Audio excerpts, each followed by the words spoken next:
I'm going to call the meeting of the Executive Committee this Tuesday, September 8th to order.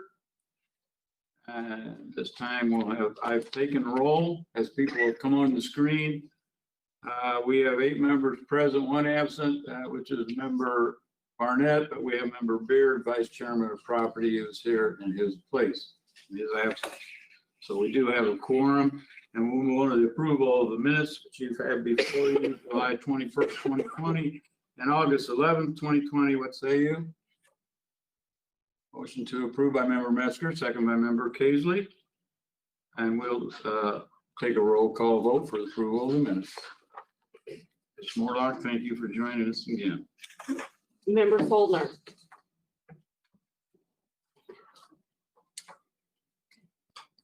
Here. Are you approving the minutes? Yes. Sorry. That's all right. Yes. Thank you. Member Gordon. Yes. Member Kaisley. Yay. Member Erickson. Yes on the minutes. Yes. Yes on the minutes. Okay. Yes. Schaefer. Member Schaefer. Yes. Member Woolrab. Yes. Member Metzger. Yes. Member Barnes. Member Barnes. Member Beard. Member Beard. I do not believe, I'm not going to vote on anything. I'm here just to present property, so I will not be vote. I don't get a vote. All right, thank you. Chairman McIntyre. Yes. So we have 8 votes and the motion has passed. We have no appearances by members of the public tonight. So we'll move on to item 4 on departmental matters. That's the Executive Committee. And I have 1 appointment before you for Pleasant Hill Cemetery Board and 1 reappointment for Lance Cemetery District. And I need a motion to approve the appointments and reappointments at this time. Motion by member Soldner, second by member Woolrab. Any comments or questions? If none, we'll take a roll call vote. Member Soldner. Ready?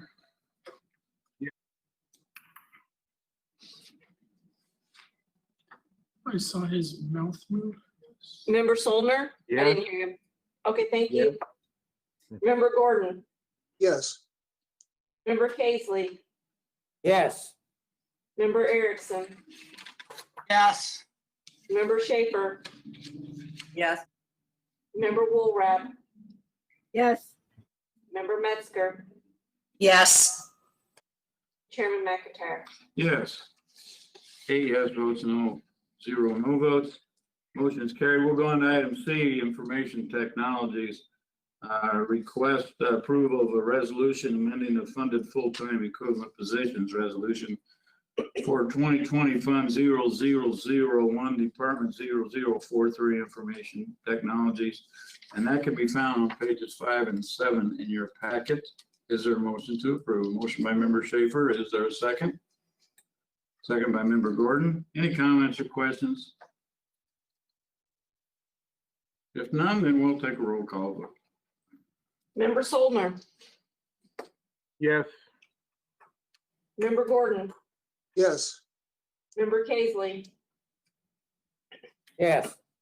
Member Erickson. Yes. Member Schaefer. Yes. Member Woolrab. Member Metzger. Yes.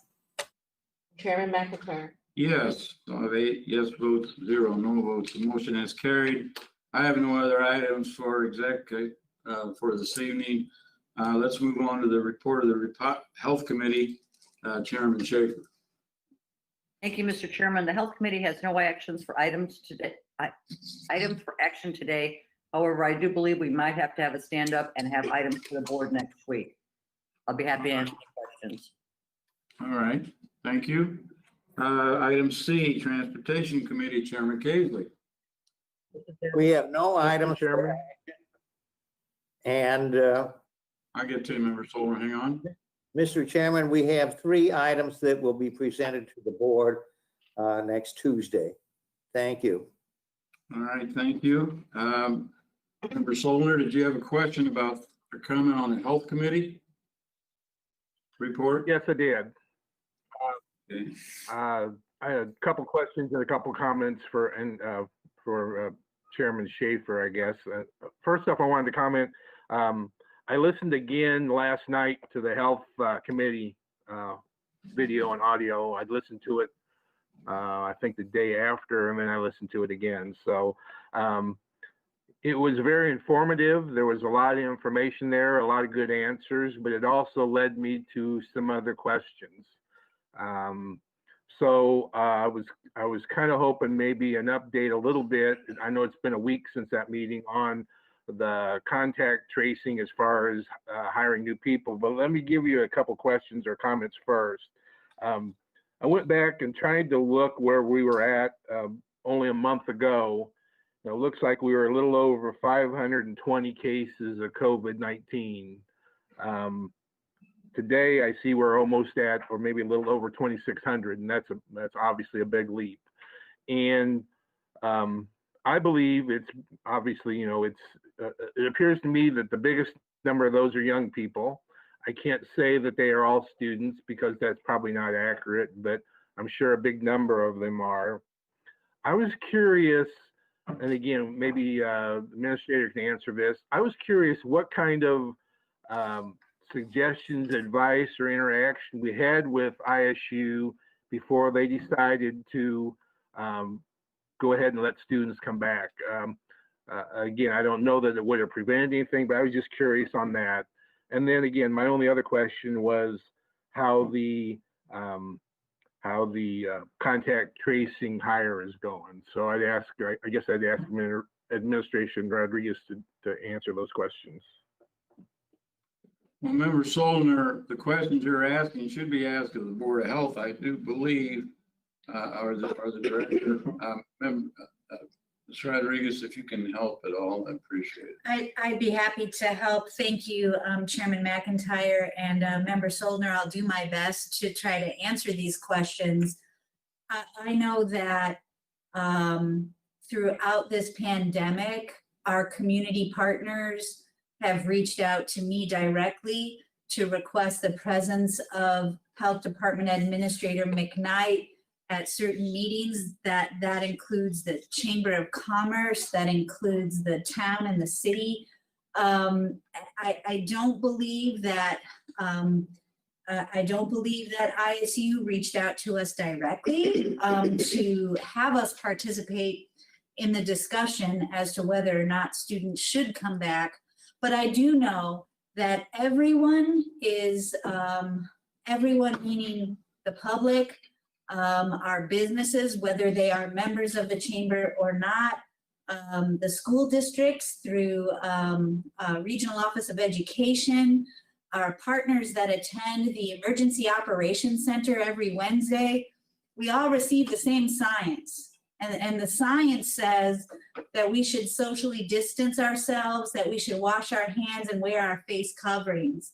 I mean, every business in our community has to approach it differently. And for example, the town and the city took steps to assist our businesses, our restaurants especially, in setting up outdoor dining. I'm going down roads that don't exactly answer your question, but what I will say is the role and responsibility of the health department is first and foremost to do prevention and to provide education. We simultaneously still keep the community, we attempt to make the community free of foodborne illness in all of the restaurants. And then also you layer on top of it the responsibilities during a pandemic. It can include the contact tracing, which is what we were doing when you noted we had 520 cases about a month ago. So I want to say that our community has been very open to calling the health department, calling county administration.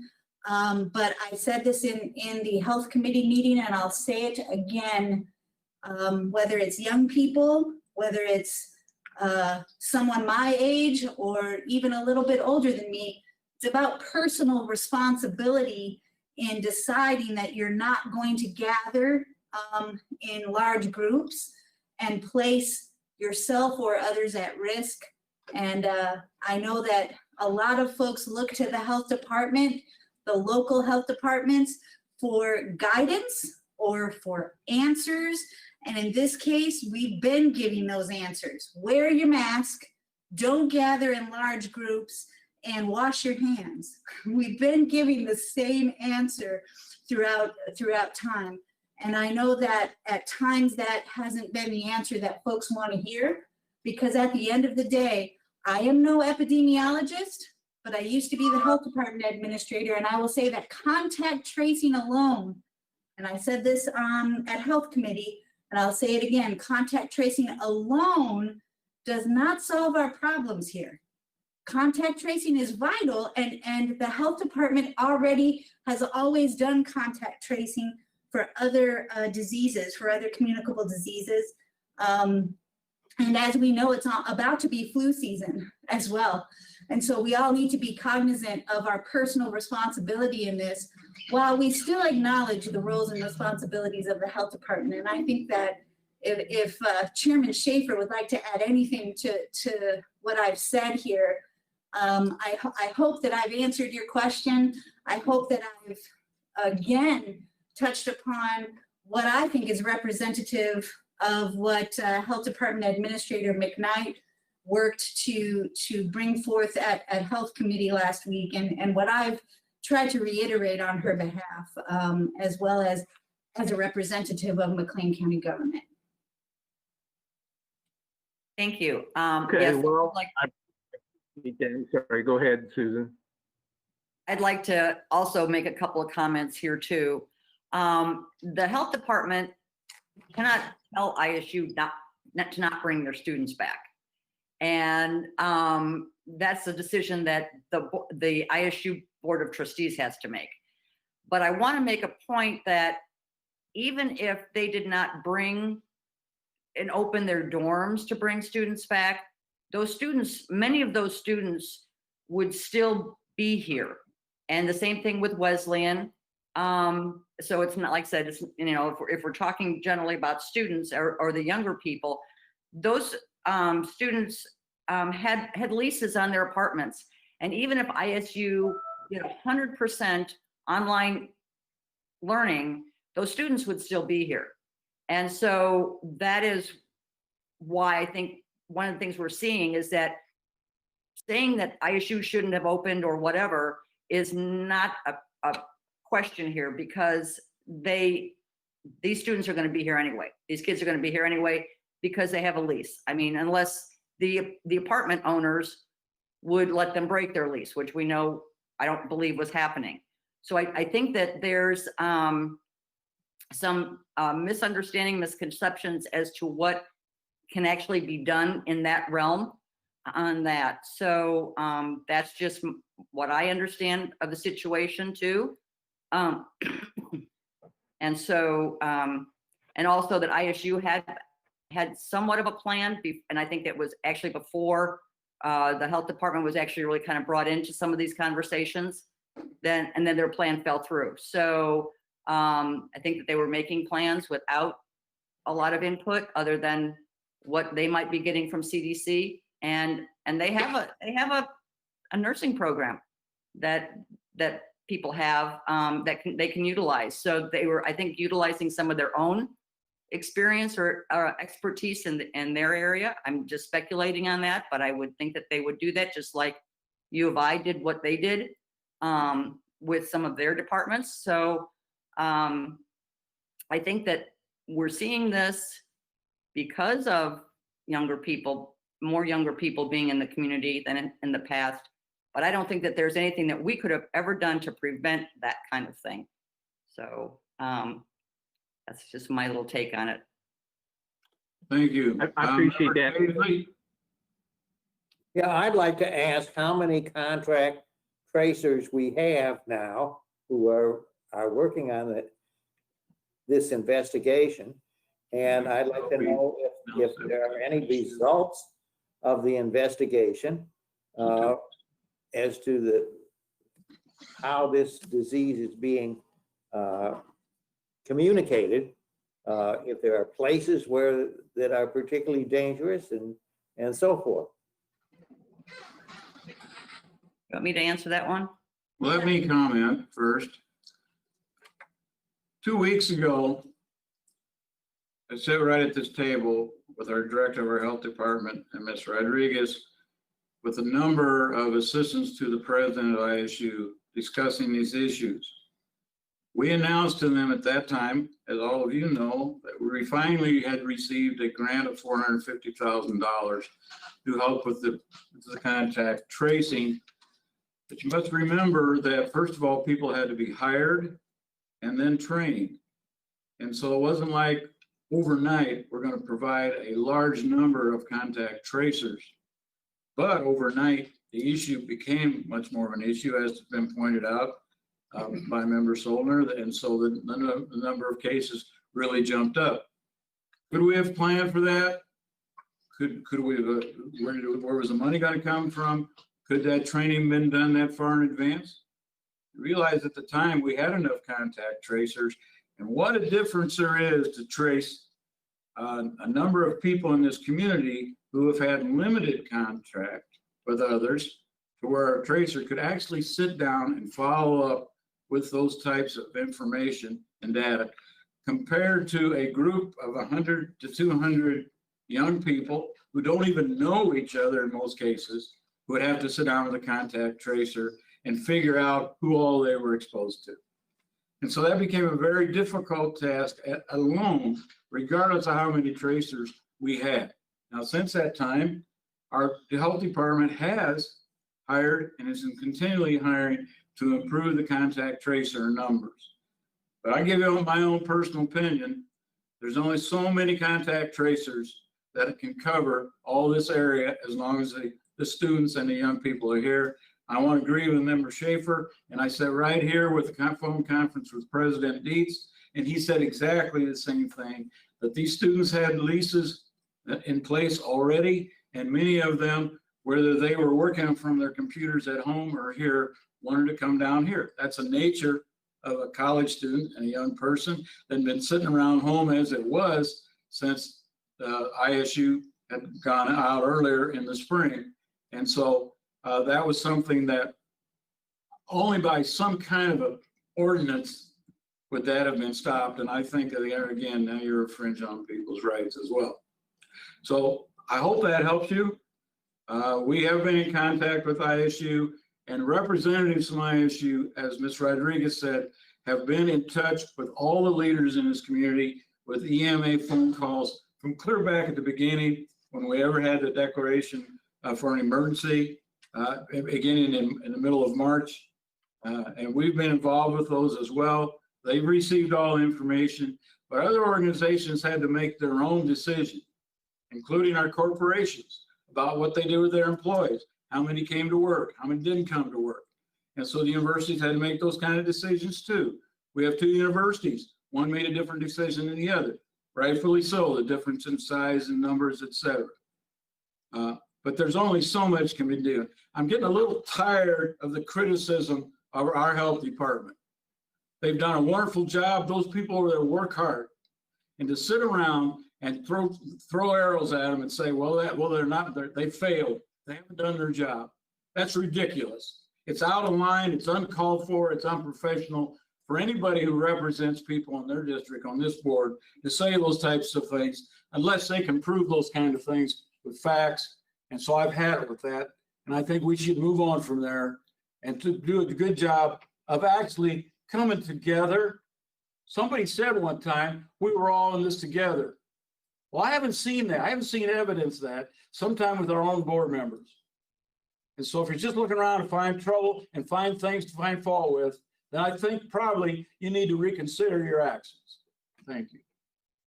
Mr. Chairman, I didn't mean to be critical. I wondered how many. I understand, sir. You asked a very objective question. My response was not so objective, but thank you. And I agree with you. The numbers, let me refer back to you, Member Casey. Do you have any kind of an idea on numbers that we can give you? I can only, Thank you, Chairman. And Member Casely, I can say that it is through the grant from the Illinois Department of Public Health that we were supposed to add, I believe, at least 40 additional contact tracers, which will bring us up to a total of 50. And so obviously we haven't hired all 40 at once. I believe half of those at this time have been hired and are in training, and we continue to recruit for those positions. I will email this committee with any corrections to that number after I consult with Health Department Administrator McKnight after this meeting. Thank you. Thanks. Member Erickson. Mr. Chairman, I think that the Chairman McIntyre and the Health Department and the County Administrator have done a great job. I mean, our numbers were very good until the students came back. And I'm one that's actually happy that the students are back. And so I give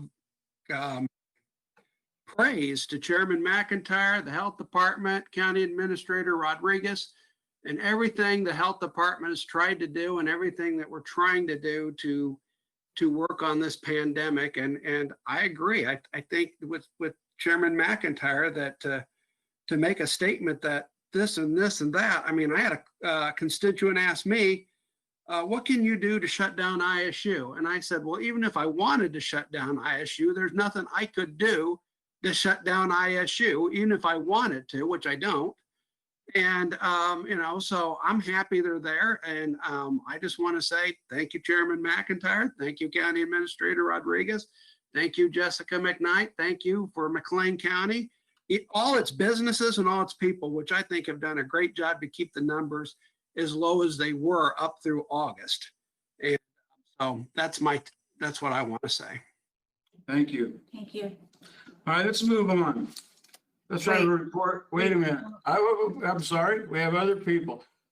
Member Woolrab and then Member Schaefer. Thank you, Mr. Chair. I will say that we did do a great job up till this return of the students, and I'm not blaming the students. The situation is very different now than it was just a month ago even. And so I think, in my opinion, at this point, it would be good to sort of reassess where we are, and we're doing that. I know we're doing that, and I'm a little concerned about the message that's going out about sticking only with the personal responsibility piece, because let me go back just for a moment to talk about those days when people smoked indoors in bars and restaurants, and everybody knew for probably 30 years that smoking wasn't the right thing to be doing. It wasn't healthy, and that even that secondhand smoke wasn't a good thing. But eventually we got to a point where health professionals, I don't know if it was the health department or other people, had to put some messages out to our public leaders, our elected officials, and say, you have to do something here and outlaw indoor smoking where it can damage other people, and make a bunch of laws about that. And I guess, I feel like we're at a point where we should strengthen, yes, personal responsibility is in the end going to win the day, but sometimes that has to be backed up with a somewhat stronger message or even fines or what have you. We do that with everything else that we don't want. And our Illinois, and our county health department is subject and following the directions of our governors, staff, and the Illinois Department of Public Health. And that is their charge to do this, and that's what they are doing now. Now, our health department can't come out and make demands on ordinances. I'm not asking the health department to do it. I'm asking for them to suggest to what can be done. I'm asking. That's why we have a board of health, and they are discussing that tomorrow night again. Excuse me, I have the floor, I thought. I'm asking the town of Normal, where I live, to please look to the health department for suggestions, to work with the universities and the city of Bloomington as well. I'm not a citizen of the city, but I think we need to find something that may encourage people to take more personal responsibility. And finally, what I'll say about the university, and I am glad the students are here. I was a student, I understand myself. And I had kids who were students. So, what I say is, if we look to what the University of Illinois has put out as a message, and it's a very, very, very strong message to their students about them having to pay attention to all the rules, or else they're going to take them out of the university. And some universities, like Northeastern, aren't even refunding tuition. Then why don't you talk to universities about this? Talk to our universities. I I have full confidence in our town of Normal to try to make the right decision, and they've showed that they've worked with the university, Illinois State all of University. this together, and that's what I'm saying, is we all have to come together. None of the public has been involved and heard any of these messages or meetings.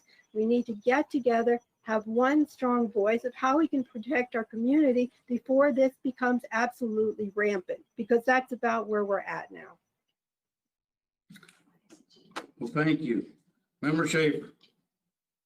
Yeah, I would like to clear up something too on the contact tracing. Originally, the state was going to hire all the contact tracers, and this was said at the meeting on Monday. And it has been said in the past at other meetings. And then they changed and decided that they were going to just give people money to do that. However, one of the state was going to do, and that their intention, from what I understand, is that this was to be a ramp up. It wasn't to all of a sudden go from, 5 contact tracers to 70 contact tracers. And an estimate for us was to have about 35 to 40 contact tracers.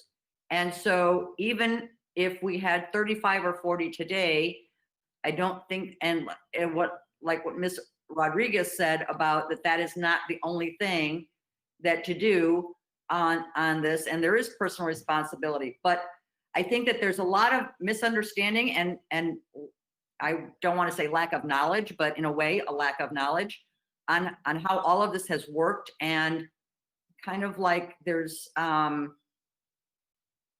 lot of people giving a lot of suggestions that don't know exactly how these things work and what has been done over the last 6 months in this, and how it's actually we've gotten to this point. And IDPH was actually saying ramp up till the end of October, so they did not even anticipate the effect of college students coming back.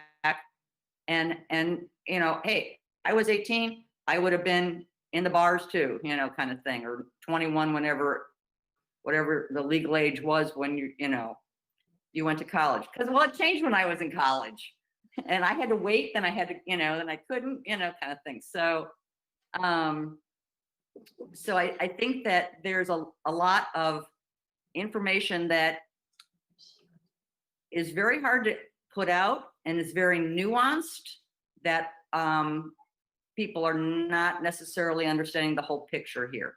And it's a very complicated picture on that. And so we do have a Board of Health meeting tomorrow. A lot of this is going to be discussed tomorrow at the Board of Health meeting. And so that's where I want to leave it, I think. Thank you. Member Gordon.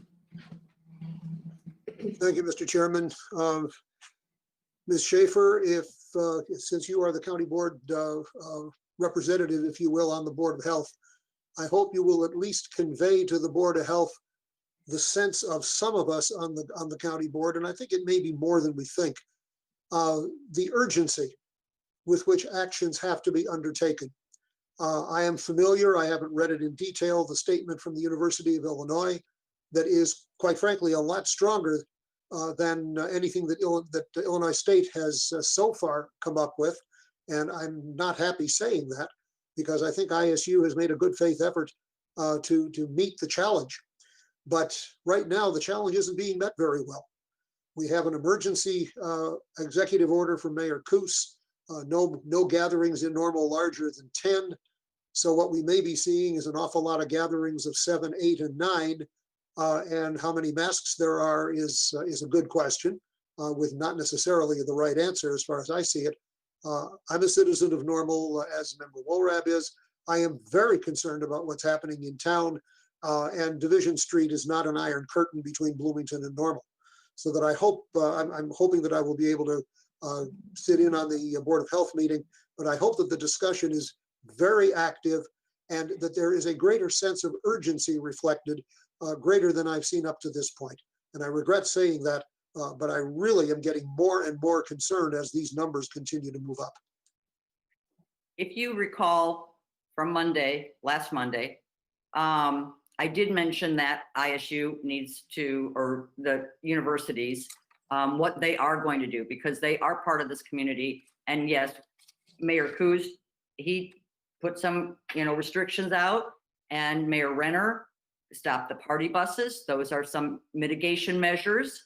And all anyone has to do is look at not ISU, but anything else. All anyone has to do is look at what Region 4's mitigation measures are, that if our positivity rate for our region gets high enough, that is what is going to happen. So those are the mitigation measures that are going to happen if we end up getting that far. And so if those entities want to implement some of those measures, that's all they have to look for. And I know that they have been passed on to some of those places. So as like I said, we will have a good discussion tomorrow, I'm sure, because I've already heard some things from other Board of Health members. So thank you. Thank you. All right, let's move on. Item D, Justice Committee report. We're back to you, Chairman Gordon. You have the floor. Thank you, Mr. Chairman. The Justice Committee brings 2 items for action to the Executive Committee this afternoon. Item D1A, request approval of an emergency appropriation ordinance amending the McLean County Fiscal Year 2020 Combined Annual Appropriation and Budget Ordinance for the Circuit Clerks Department, found on pages 9 and 10 in our packet, and I'll move that. Motion by Chairman Gordon, second by Member Casely. Comments? Questions? We'll have a roll call vote. Mr. Ron? Member Soldner, Yes. Member Gordon, Yes. Member Casely, Yes. Member Erickson, Yes. Member Schaefer, Yes. Member Woolrab, Yes. Member Metzger, Yes. Chairman McIntyre. Yes. 8 yes votes, 0 no votes. Motion is carried. We'll move on to item D1B. Member Chairman Gordon. Thank you, Mr. Chairman. Item D1B, request approval of an emergency appropriation ordinance amending the McLean County Fiscal Year 2020 Combined Annual Appropriation and Budget Ordinance for the Coroner's Department, found on pages 11 and 12, and I move that. Motion by Chairman Gordon. Is there a second? Second by Member Schaefer. Comments or questions? If none, we'll have a roll call vote. Member Soldner, Yeah. Member Gordon, Yes. Member Casely, Yes. Member Erickson, Yes. Member Schaefer, Yes. Member Woolrab, Yes. Member Metzger, Yes. Chairman McIntyre. Yes. Motion carried. 8-0. All right. We have Member no, Gordon, you have the floor. the Justice Committee has no other items for action or information. I'll be happy to answer any questions, Mr. Chairman. Thank you. We'll move on to the report of the Finance Committee, Chairman Solder. Thank you, Mr. Chairman. Finance has 2 items for action this evening. First one is E1A, request approval of an ordinance by the McLean County Board amending the McLean County Code, specifically Chapter 108, Personnel Policies and Procedures, Section 34. This has to do with the FFCRA, the Family First Coronavirus Act, and deals with that and sick leave, and I make that motion. Motion by Chairman Solner. Is there a second to the motion? Motion second by Member Casely. Comments or questions? None. We'll have a roll call vote for item E1A. Member Soldner, Yes. Member Gordon, Yes. Member Casely, Yes. Member Erickson, Yes. Member Schaefer, Yes. Member Woolrab, Yes. Member Metzger, Yes. Chairman McIntyre. Yes. 8 yes votes, 0 no votes. Okay. Member Solar, you have- Next item is E1B, request approval of an ordinance by the McLean County Board, amending the McLean County Code, Chapter 108, Personnel Policies and Procedure from Section 40, and I make that motion. Motion by Chairman Solner, a second. Second by Member Metzger. Any comments, questions, or discussion? Then we'll have a roll call vote. Member Solder, Yes. Member Gordon, yes, Member Kaisley, yes, Member Erickson, Yes. Member Schaefer, Yes. Member Woolrab, yes, Member Metzger, yes, Chairman McIntyre. Yes. Yes votes, 0 no votes, motion's carried. Back to you, Chairman Solner. I'd just like to make a couple comments. First, I want to commend our treasurer for the great job that she's doing on keeping the finance committee up to date on our county finances. It looks like for this last month, her report showed that we were, our total vouchers were down only 2.3%, which is it's really surprising when you think about the problems we've had with revenue. And as a whole, on our budget number, we are only $80,000 normally where we would like to be. So both those numbers are great. Also want to commend administration. I know that they're going through the budget cycle now, and the fact that I believe the number is around $1 million in savings that we've come up with, cost cutting. All those things help to keep us in a good financial shape. So I appreciate that. I'd be glad to answer any questions. Thank you. Absolutely, Chairman Solner. I want to commend our staff and what they've done too. Having been here in the office with them almost every day, they've been working full time to work through this budget issue. And next month they'll be presenting that as in the past. And I'm very proud of what I've been able to see and encouraged, especially in a time of crisis. I appreciate that. Let's go on to the report of Land Use and Development Committee. Chairman Erickson. Thank you, Mr. Chairman. The Land Use and Development Committee has no items to be presented for action and no items to be presented to the board. Thank you, sir. We'll move on to the report of the Property Committee. Vice Chairman Beard. Thank you, Mr. Chairman, and thank you for allowing me here to present on behalf of Chairman Barnett. The Property Committee has no items for action today. The Property Committee will have 5 items to present to the board, and I'd be happy to answer any questions. Okay, thank you. We're going to item H, report of the county administration. Ms. Rodriguez. Thank you, Chairman. Chairman, I bring forth an item for action under H1A, which is request approval of critical hire requests found on pages 19 and 20 of your packet. Is there a motion to approve the critical hire request? Motion by Member Kaisley. Is there a second? Second by Member Gordon. Comments or questions? If none, we'll take a roll call vote. Member Solder, Yes. Member Gordon, yes, Member Kaisley, yes, Member Erickson, Yes. Member Schaefer, Yes. Member Woolrab, yes, Member Metzger, yes, Chairman McIntyre. Yes. 8 yes votes, 0 no votes. Motion carried. Back to you, Ms. Rodriguez. Thank you, Chairman. I move on to item H1B, request approval of a resolution of the McLean County Board continuing the declaration of a disaster pursuant to Section 11 of the Illinois Emergency Management Agency Act, found on pages 21 and 22 of your packet. Is there a motion to approve? Motion by Chairman Gordon, second by Member Solner. Any comments or questions? If none, we'll have a roll call vote. EMA. Member Solder, Yes. Member Gordon, Yes. Member Kaisley, Yes. Member Erickson, Yes. Member Schaefer, Yes.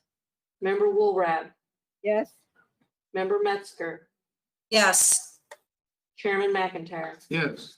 8 yes votes, 0 no votes, motion is carried. Ms. Rodriguez? you have Thank you, four. Chairman. I have one more item for, to present for action. Item H1C. It is request approval of an amended resolution establishing a holiday schedule for county employees for the year 2020. There is a memo and an explanation found on pages 23 to 25 of your packet. Is there a motion? Member Schaefer, second by Member Woolrab. Does everybody understand the situation here? The change in holidays. Okay, any comments or questions? If none, we'll take a roll call vote. Mr. Morlock? Member Soldner, Yes. Member Gordon, Yes. Member Kaisley, Yes. Member Erickson, Yes. Member Schaefer, Yes. Member Woolrab, yes, Member Metzger, yes, Chairman McIntyre. Yes. 8 yes votes, 0 no votes, motion's carried. If I may, Chairman, I have no other items to present to the board, but under H3A, you will find our report on recent employment activities, page 26 of your packet. Thank you. Thank you. We're going to item 5, other business and communication. Any comments at this time? Well, I have one comment. In the last 5 months, 6 months now, we've gone through a crisis type of a situation in a pandemic that nobody has really ever experienced before in our lifetimes or planned for. It's a difficult situation for everybody. It's created a lot of anxiety and stress. Just a difference in lifestyle changes. People staying at home, having to deal with a difference in routine. There are some situations that have really created that. We have agencies for crisis response. We have a triage center for people.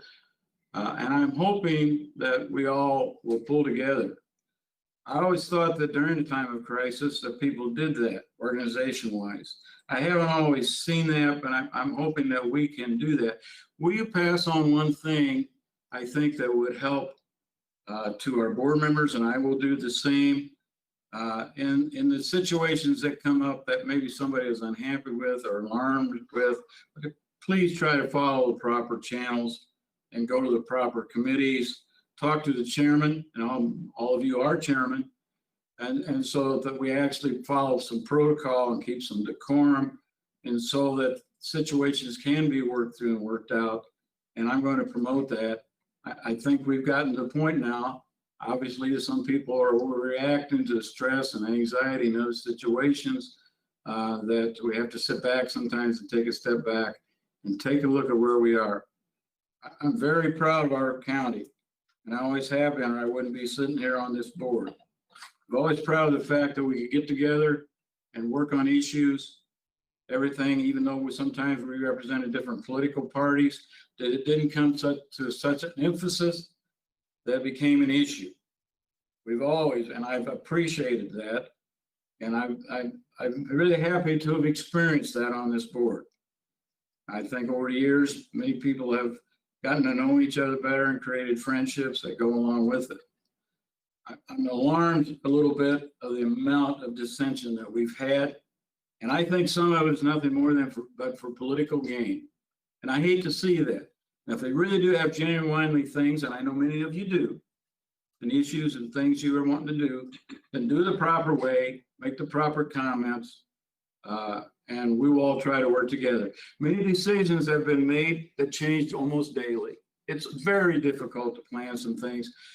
So for people to sit back and point fingers, whether to any organization, including our universities or our corporations or our hospitals or our health department and county board, then they're missing the point. The point is, we're all in this together and we should be trying to work together more than we have. I have nothing left. I have bills to pay. Let me see what we have here.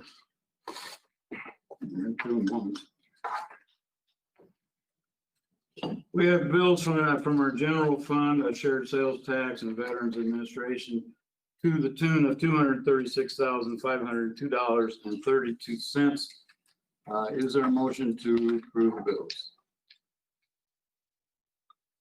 Anyone? Motion by Chairman Solner, Member Solner, second by Member Metzger. Any comments?